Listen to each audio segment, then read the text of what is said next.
In approximately 1971, my friend Pat Flanders and I were walking down Jasper Avenue in Edmonton.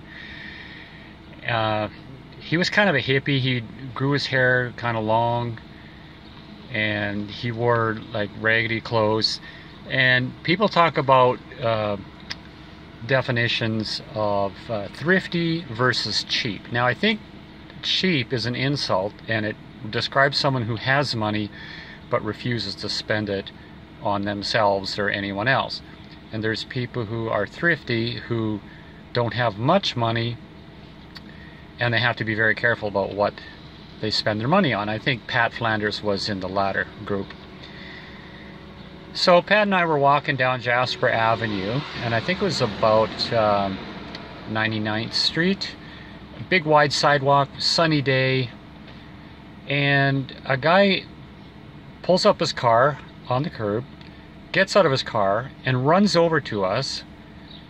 And he says hi, and he says, I would like to, he looks at Pat, he says, I would like to buy your shoes, or he said, I want to buy your shoes for $2.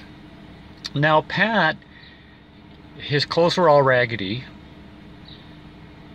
and his shoes had holes in them. I think the soles had holes in them. And he always wore the same shoes. Now, we were stunned, and I think we asked him, why do you want to buy his shoes? They're wrecked. And he wouldn't tell us. He just says, I want to buy your shoes. I'll give you $2 for your shoes if you take them off and sell them to me right now. I don't know if the guy was like a university psychology professor or a university psychology student,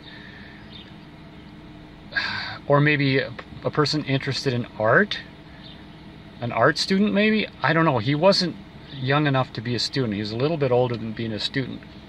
We couldn't figure it out. This guy wouldn't leave us alone. He said, I want to buy your shoes. Maybe he had a foot fetish. I don't know. I want to buy your shoes for $2. And he kept on. Well, I turned to Pat. I said, Pat, give him your shoes for $2. It's a good deal. Those shoes were worthless. Pat refused. He came up with all these arguments, like he doesn't have any other shoes to wear. He'd have to go home barefoot. I said, you're going to make money. You're going to make $2 off a pair of worthless shoes. And we just could not come to an agreement. I was disappointed in Pat because he could actually make some money for once.